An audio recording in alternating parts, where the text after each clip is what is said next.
Hey, everybody. Welcome to another episode of the Drum Corps Coffee Shop podcast. What's up, George? I'm glad we're doing another one so quick. I know, right? We had Ricky a couple weeks ago. It hasn't been like the traditional 6 months in between podcasts. Yep. Yeah. Right now, for everybody, just to give time frame, it's the beginning to the middle of September. We got wildfires going on all over California, Southern California. Literally, LA is gone. A heat wave, a week-long heat wave just ended where, at least where I lived, it was like 110, 115 like every day. Oh, yeah. It was like that here up until like today. Mm-hmm. Today's been like today the first finally break. The weather finally broke. Yeah. Real quick, before we get started with our guest, how about the latest moves in DCI? We had the announcement period open on September 1st, and yep. Right out of the gate, we have Mandarins making some moves. Mm-hmm. They got a new staff, the Box 6 guys. Yep, John and Ian and their whole team. And shout out also to Trent, who's going to be writing the front ensemble there, and Connor coming over from Blue Coats. Yeah, he's going to be leading the team. Yeah, that's huge. But he's big opportunity for those guys. He's totally capable of it. That guy, he's great. 100%. Yeah, he's been great at Blue Coats, and he's been great with Pulse. Mm-hmm. So the transition for him over at Mandarin should be, dude, watch out for the Mandarins this year. They're going to be really good. Mm-hmm. Yeah. And speaking of the Mandarins, George, why don't you tell a little bit about our guest today? Go ahead.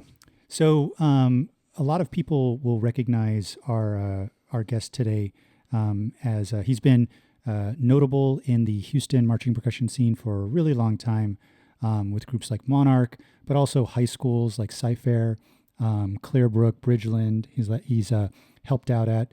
And is the newly announced caption head leading the team at Blue Knights. This summer, but was at Mandarins for the past several years. Yeah. Let's welcome Taha Ahmed to the Drum Corps Coffee Shop. Welcome to the shop, Taha.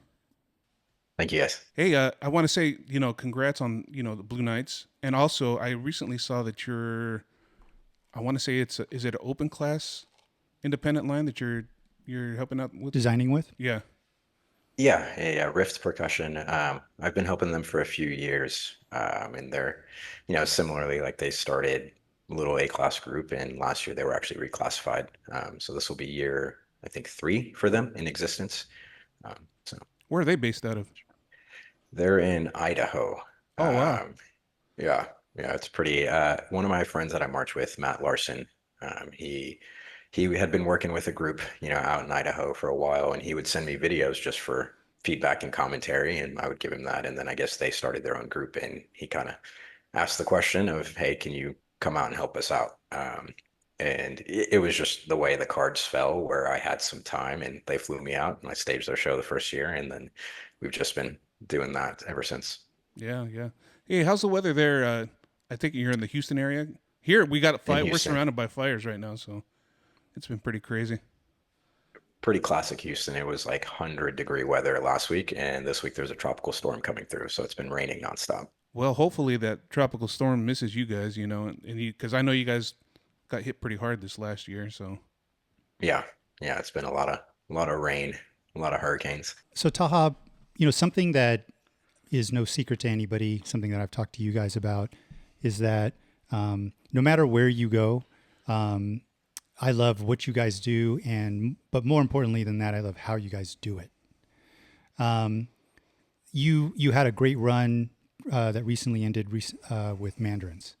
Now that you're transitioning from that into a new chapter with Blue Knights, can you talk about your time at Mandarins and what you feel like you guys were able to achieve? Yeah. Firstly, again, like thanks to the Mandarins organization, like they gave me a chance, and it was interesting with the way it worked out, where I think COVID kind of catapulted us into that, where we were formerly at Blue Knights with the Mike Jackson team, and then, that resignation happened in 2019, and then Ben Piles and Andy Filipiak, they kind of joined up in the drum corps scene. We had always kind of talked about, at Monarch, like what if we did Monarch outdoors? Like what if we were able to do it year round? And so they gave me a call and they were like, hey, like, we've been talking about this. Like, do you want to do it? And I took some time, I thought about it, and then I said, sure, and so we decided to link up and try to bring that certain culture and vibe to that scene, and I think for me personally, part of it is I feel like I surround myself with incredible people, and that's how I continue to better myself and become a better human, a better educator, a better student of the game. And so I can't take any of the credit for what did happen at Mandarins. I think it was all the team, like it's the members and the staff that was built. But one of the things that I wanted to do was I feel responsible to kind of carry the torch for all the mentors that I had. So, specifically Murray Gussick and Mike Jackson are the two guys that I feel like, taught me everything that I know. And that lineage traces back up to, Glenn and Ralph Hardiman and that whole pedagogy that came down. And I felt like there was a little bit of that void in the activity, at least in that year in 2020 when I accepted work, because, Mike was out of the game and Murray was out of the game. And so a lot of what, I try to do is merge everything that I've learned from everybody and try to do it in an efficient way, but also just we tell the staff too, the priority is always the members, and it's something that I think everyone does talk about. Our member experience, member education is the priority, but I think we were able to really hone in and focus on trying to give the students agency and access to carrying the torch for the next generations. I say it all the time. It's like, I'm getting old. I'm not going to do this activity forever, but these young students are, eons better than I ever could imagine. And they're going to be the ones teaching. They're going to be the next caption heads. They're going to be the next arrangers. And, if we can cater our curriculum to making sure they have all the facilities needed to do that, to be able to get out there and teach and run a program and know all of the back end information as well, then I feel like, we've succeeded. I kind of tell the students I have this pipe dream of like when I'm old and, in a walker and sitting back there and there's like, virtual YouTube or whatever's going to happen in a few years that I'm sitting there watching all of them, in the lots creating their own identity. And so, over the course of those years, I feel like, there's goods and bads, there's pros and cons, but I think that I would hope at least that the goal was for those students to be able to feel like they got a valuable experience for their time and their money because they pay way too much money and spend way too much time in this activity. And they were able to take away how they want to teach. Like I think, and that doesn't have to be exactly what we did. Like I think part of the issue sometimes is that students, especially recent age outs, just regurgitate information they've gotten. And for us, we wanted them to have their own thoughts. Like we wanted them to have their own opinions and honestly just understand why we're doing what we're doing and then be able to do it and know the what and the how, but the why, the reasoning, the philosophy behind it, I think is what was important. So, I think I'd like to imagine that the students had a good time and they had a valuable experience and like I'd like to imagine that they came out better humans at the end of it. Like I literally wrote it down on our Slack and it's like pinned up there that rule number one is be a good human. And I think that in any activity, it's easy to lose sight of that. And I think it's cool to kind of see the students take that ownership, take that initiative, and hopefully, like I said, I wish the absolute best for the Mandarins. Like I think they're going to be great, honestly. Like the pickup they had is incredible, and I think that program is going to keep rising. They're already kind of like the dark horse that rose through the ranks. So I think I told the students too that whatever they choose for their next avenue, whether it's returning, going somewhere else, doing whatever they want to do, like it's just cool to see more of the students in the activity, and more of the culture and the footprint and seeing more people kind of buy into it. So yeah, I think, the ultimate goal of us being at the Mandarins, I know that, there are things that can be said about the competitive side of the activity, but I do think culturally and impact, I feel like we made a dent in that a little bit. We kind of resurrected and energized people with like what influenced me in the activity. The first drumline I saw was 2004 Vanguard, and I didn't know the right hand from the left hand. Like I knew nothing. And I always just thought, I was like, man, they're wearing some really cool hats, and it was just like, that's what influenced me. And the first exercise I ever heard was Spanx. And, it was kind of, that's why I give little throwbacks and pay homage in all my exercises of like, there's going to be some kid in the lot that hears this exercise and then 20 years later, they want to use part of it, and so bringing Jim and Murray back for the summer, like they came out for a week and, helped with the students was just, it was pretty monumental for me. Like 14-year-old Taha was very, very happy, that the people that I idolized and I thought were my influences and really shaped my trajectory were able to come out and help do that for the students that I teach. So, but yeah. Great stuff. Yeah, yeah. And it's funny how you say that you're influenced by, like, let's say Spanx or something along those lines, and you try to incorporate stuff. I recently I discovered I was watching an old 2009 Vanguard video, and you know the story because I texted you like right afterwards, and it was what exercise was that? Flash Gordon. Yeah, the Flash Gordon Henderson.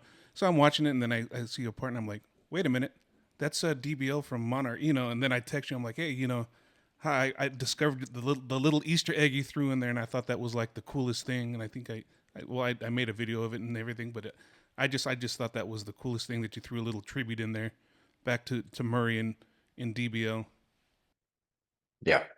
Yeah. There's a lot of those in there in the exercise packet. It's one thing to talk about wanting to do all those things, and it's another thing to actually be able to achieve it.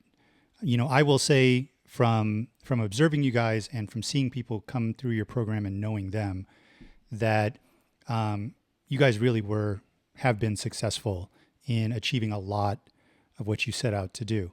It's no easy feat. Sort of doing what you want to do a specific way, the way you want to do it, and creating a synergy between that and like how you play and how the performers express themselves through the instrument. It's actually kind of an odd question I've always wanted to ask you, but the culture that you guys create has a feel to it. It seems to be a really good marriage when you combine that with how you play, the actual technical part of it. You talked about your influences and stuff like that. Was that just a natural combining of those two things for you? In a way, I think part of it for me was, I marched 4 different drum corps in 5 years, and each year the caption head was different. So I had like 5 different caption heads, and they all did things slightly different. Like I think everyone kind of views it as like, oh, it's the same family tree, but even within that, there was quite a few differences. And I personally, I enjoy being a student of any game. Like I love sports. I love like just being meticulous and diving into technique and like skills and how to build those skills. And part of it honestly was influenced by my medical background. So I did EMS for a while. I studied neurobiology and anatomy, and I just, some of the times where I would be sitting there in my neurophysiology book or my anatomy book, and there was something about synapses or neurons or muscles and tendons and how joints move, and I would honestly just take that and experiment with drumming, where it's like, okay, like if my wrist joint moves like this versus this, like what happens, and then trying to create, what I like to say is, I do believe that everyone, when they teach how to drum, they say they drum the most natural way. I think every instructor I've ever had has said that, where it's like, we drum naturally. And so to me, it was an interesting, like, cognitive dissonance of, if everyone's saying they drum naturally, then who's actually drumming naturally? Where I think that everyone does drum naturally. So instead, I try to shift my vernacular to saying, I think we try to drum ergonomically, where it's taking the human anatomy, taking ergonomics, taking neutral muscle positions, and seeing if we can be efficient with that. And again, a lot of it was because of that background and sports, where I was like, I really spent a lot of time crafting my jump shot in basketball, and a lot of that was like, okay, how do I actually get the ball to like flick off my wrist, and how do I aim and everything? And so when we drummed, I tried to tell the students that there are several different ways to do it. There's a lot of different ways that maybe can get cleaner faster, things like that. But I think if it's ergonomic, one, we avoid injuries, right? And two, on top of that, it allows them to feel the most human. Where if they're drumming the most comfortable to them, then they can be a performer, then they can be a musician, then they can explore other things more than just what their hands are doing. And so it did kind of progress from, learning all these techniques from the different caption heads, learning medical, being, very nerdy about sports and kind of just merging it to all of us kind of do it, right? Where we like sit down and the phrase gets told, oh man, I played this on a pad really well, and it's like one of those things of, oh, you haven't drummed on a drum. But then I was thinking about, why does everyone play on a pad better? And there's just no nerves. There's a lot of comfortability. Sometimes you're just sitting on your chair in like the weirdest position and the pads in your lap, and you're not like set up all fully right. And I think that was part of it was I just sat in my desk chair with a pad on my lap, and it's like, this is comfortable like this, and so it kind of developed over time through that. So the technique, it's funny, I tell the students, like, the technique is that there is no technique.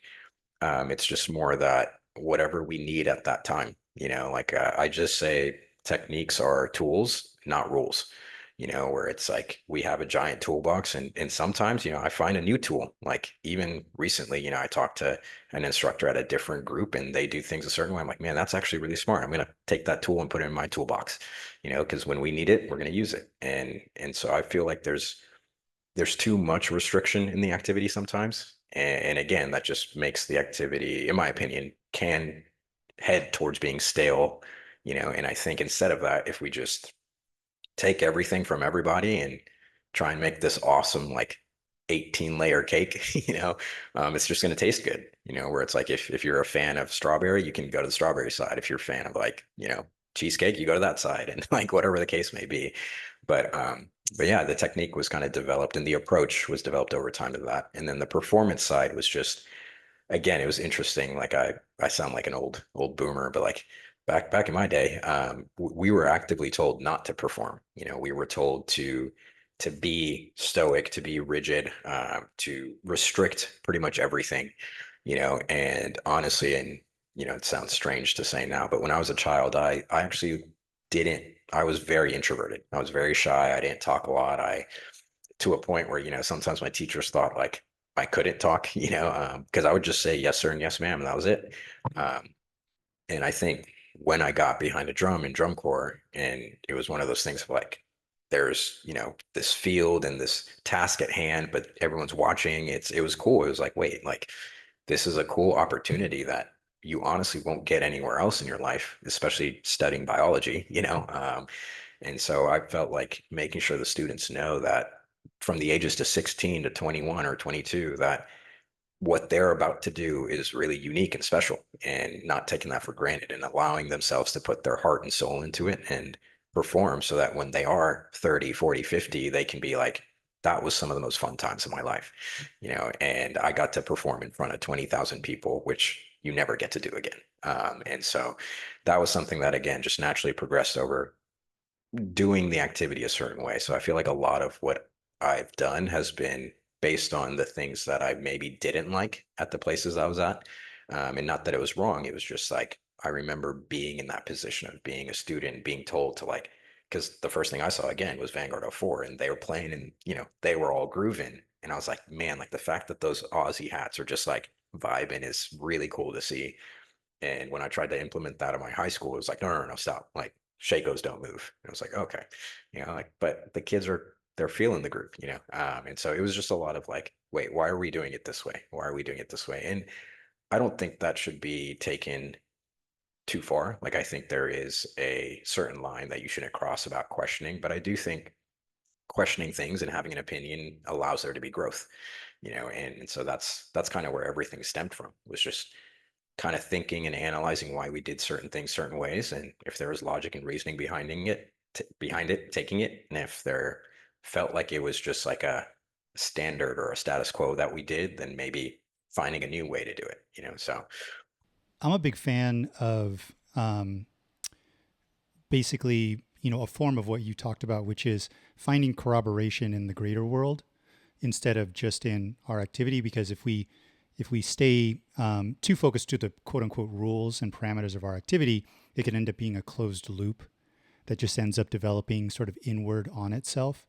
And if you go to things like sports or science, then it's almost like you check like, oh yeah, this does actually make sense in the greater scheme. So it's validating. It's like we're on the right path. The thing that I really love about what you talked about in general is it sort of gives people information about why you're doing this, and sort of I think a lot of times we can assume that everybody has the same why, and that is very much not the case. But you brought up 2004 Vanguard a bunch of times. Yeah. Can we go back to young Taha? And how did you? Was it on video? Did you see them live?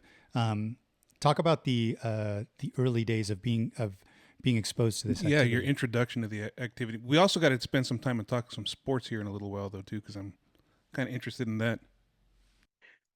Yeah, so in Texas, band is an elective. It's like a curriculum. So to be honest, when you're in fifth grade, like at least in Houston, when you're about to go to middle school, you have to choose an elective, and you can decide between band, orchestra, choir, or theater, right? Like you have four options that you have to pick one of those because they give you a fine arts credit for it, basically.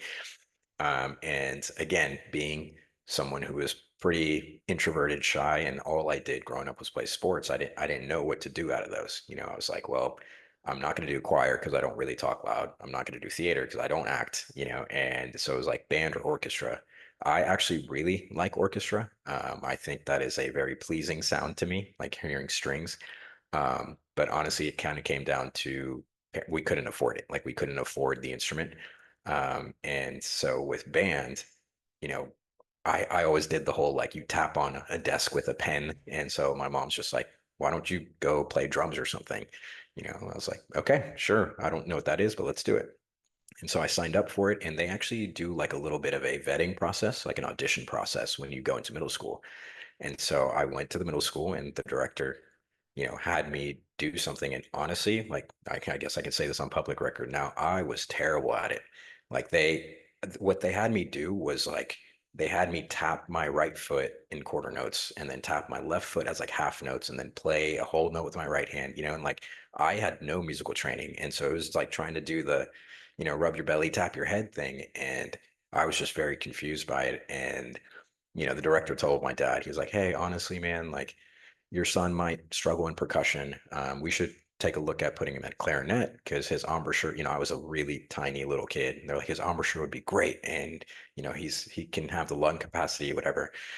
And so when we left there, I had signed up for clarinet because, I didn't know. And I got home and my mom was like, didn't you want to play drums? And I was like, yeah, but he said I would be bad. She's like, well, are you gonna be bad or are you gonna, work? Like, are you gonna do this thing? And so I was like, actually, you're right. And so we went back, we switched over to percussion. And, it was kind of like that was the inception of all of it, where my mom was the one who just Thanks, said, like, Mom. Yeah, I know, right? yeah.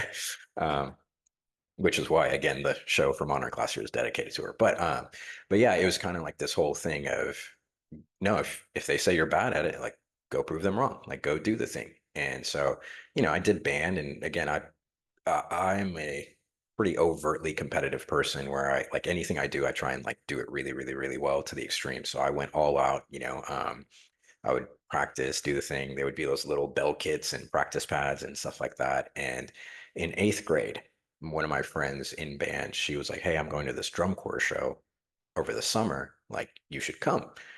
And she's like, we're going with a group of people, and I was like, what is drum corps? Like, I have no idea what this is, because back then, again, like the internet was just now being a thing. We had one computer at home that was dial-up internet. So I didn't ever get to use it. My siblings always got it.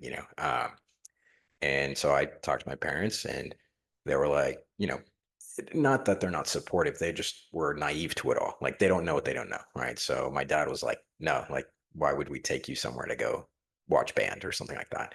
So it was actually my friend's mom who like talked to my dad, and they were like, okay, like it's at, back then it was at Rice University in Houston. And in my dad's classic fashion, he was late to everything. So when, I told him it's like, oh, it starts at 7, we like left our house at like 7:30 or something. Mm. Oh So we man. got there, we got there at like 8:30, and there was 3 cores left, to perform.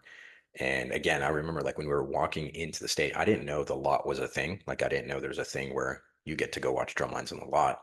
But we were like walking to the stadium and I heard Spanx. That's when I heard it. And I like walked by them and I was like, because they were playing the breakdown part, right? And it was just like this fat 2 and 4 groove. And it's like, that's really loud and that's really like groovy, and then regardless, we like went into the stadium because that's what we thought you do. You buy tickets, you go into the stadium, and we saw Magic of Orlando. Um, and then we saw, oops, sorry, lights turned off. And then we got to see Santa Clara Vanguard '04, like on the field. And then the last one I saw was Cavaliers '04. And just seeing those like shows live was like that again, just changed my entire trajectory to everything, where it was very much like, this is something that's really cool. It's something that I had no idea about. I was oblivious to it all, but I really want to do this at some point, and from there forward, so again, one computer at home, dial-up internet, and back then Vic Firth would put out these like, videos like in the lot videos. Yeah, Hmm. for Yeah, your iPods, if you have that, it was like a video yes, podcast. yeah. Yeah, I remember. Right. And, it was just funny. I tell people this story all the time. Like when my sisters weren't using the computer, I would like run upstairs, like, hit the internet connect button for dial up. And it was just like, you hit play and then you hit pause really quickly and you just hope and you pray that no one calls your home phone and no one picks up. And then, you like run away for like whatever it was, like 20 minutes, and you go eat food and come back and then you hit play and it's gotten like 30 seconds and it looks like it was filmed on a potato, but it was just like I would try and watch one of those videos and transcribe it by hand, and there was the one of Martian Mambo, there was one Cheesy Poofs, and I would literally like have a piece of paper and just be like drumming and trying to transcribe these things. And I kind of got all into it. And Dre, you guys know Dre, he's been my best friend since, I was in the ninth grade. He was in the eighth grade. We've known each other forever. And we would talk on AOL Instant Messenger. Like his screen name was Lil Ray 1209, and mine was TKD Drummer Boy. And we would literally talk about how like in the future, like we're gonna run our own group and we're gonna have black snare heads and we're gonna tilt our drums and we're gonna wear Aussies. And it was just a serendipitous moment, like when we actually did Monarch and did it. And we're like, do you remember these conversations? Like we actually did it. Like it was pretty crazy. That is awesome. That is awesome. But yeah, man, it was this whole thing of, if Kelly Hanton and her mom had not convinced me to go to this drum corps show, I don't know what my trajectory would be, but I know that it definitely influenced me a lot. And seeing, and there's always something about seeing a familiar face. So back then there was not a lot of drum corps people from Houston. Like Houston was a pretty dry area in regards to marching percussion. It was all focused on concert percussion. And I think that was great, right? Obviously, like I learned concert percussion first. Like that was my skill. I did, marimba. That was my instrument until I did drum corps. And so it was one of those things of Walter Turner. He actually was my private lesson teacher in sixth grade. And he was from Houston and he was splitting center at Vanguard '04. And so seeing somebody that and seeing someone that's familiar and doing it was really, really influential, because then it felt tangible. It felt like, wait, I know that person. Like I know who that So he is, was and local. he's He doing it. was in your area. Yeah. Yeah. Walter's from Houston. Yeah. Wow, that's usually it doesn't work out like that. I mean, like all the stars were pointing you towards this is what you got to do. Right. So you get introduced to Vanguard '04, and from there you just start working and working and working. When was the first time you tried out for drum corps? Was Vanguard like the first corps you tried out for? And what year was that? No. So again, similar, like it's gonna sound funny now that I say it, but my my parents, great people, love them to death. But we weren't very well off, like we were doing okay because I have 4 siblings, so 5 total kids. right? And dad was the only one working. So it's, it was a lot. So when the drum corps thing was even thought about, and this was my own fault, I just preemptively screened myself from it. I was like, there's no way my parents are going to support this. There's no way we have money to do it. Like it's not in the cards for me. It's not what the trajectory of me is supposed to be. Like I'm supposed to go be a doctor or a lawyer or an engineer, like the classic, like, stereotypical thing. Um, and yeah, so I just never, I knew that I loved it and I knew that I was always hyped about it, but I never thought that I would have a chance to do it. And so it actually was a pretty, again, crazy fate moment where on AOL Instant Messenger, one of my friends, his name was Justin, he hit me up and said, "Hey, don't you live in Sugarland?" And I was like, "Yeah." He's like, "Aren't you close to Stephen F. Austin High School?" I was like, "Yeah, it's like 15 minutes down the road from me." He's like, "Oh, they're doing like a drum club thing. Like you should come out." It was like a Friday night. And I was like, "What?" And he's like, "It's really cool. Like there's some drum corps kids there and stuff. And it's just this like you just show up and drum." I was like, "Okay." Like, so I was like, I was still in high school and like asked my parents, like, "Hey, there's this like drum club." They're like, "When are you gonna get over this drumming thing?" And I was like, "Guys, like I'm just gonna go drum." And so I went to Stephen F. Austin, and again, never been to a drum corps camp, didn't know what was happening. I didn't even know it was a drum corps camp. I thought there's this drum club at Stephen F. Austin. And so walked in, and, Brian Stevens, who I didn't know at the time, he walks up to the front of the room and he starts like, "All right, we're going to drum this." And then we all drum this. And then, "All right, we're going to do this." And I just literally thought it was like an event that people show up to and drum, kind of like some little, after school activity. And so I did that on, that Friday night, and Brian pulls me into his office and he's like, I just remember he like had me play some stuff by like, individually on a Mylar drum. And then he asked, he's like, "Hey man, like, what are you doing?" I was like, "What do you mean?" And he's like, "Are you planning on marching and drum?" I was like, well, he's like, "You realize you're at a troopers audition, right?" And I was like, "I have no idea what the troopers are," and I literally like at the time, because again, like no, back then there was just less access to stuff, right? Like I didn't know what the troopers were because there were no Vic Firth videos about the troopers, so it was just like it was one of those things that I only thought there was like 5 drum corps and they were the ones that were on Vic Firth or IP, and so it just was this crazy moment where he's like, "Yeah, like I would love to give you a contract." And I literally in that office was like, "Oh no, my parents would say no." And he straight up pulled out his little flip phone and he goes, "Call them right now." And I was like, "No, Wow. sir, like you don't You don't understand. Like understand, this, yeah. yeah, I was like, you don't get foreign parents. Like this is not gonna go well." And he's like, "No, call him." So, I called home and this flip phone, and I had it on speakerphone, and my dad picks up and goes, "Hello." And I was like, "Hey dad." And he's like, "Are you okay?" Right? Because like if you get a call from a flip phone, that's the first thing. And I was like, "I'm fine. I'm at this drum club, and this guy, this teacher, is wanting me to do this thing called drum corps." And my dad just like hangs up the phone. So he's like, "Nah." So then Brian made me call again. So I called back, and then my dad handed the phone to my mom. And then my mom's like, "All right, like, what is this? What, and I was telling her what it could be or what it is. And she goes, "Can you come home and we can discuss it before, we do anything?" So Brian heard that. He's like, "Yeah, like go home, talk to your parents about it, and then tomorrow, like come back and give me an answer."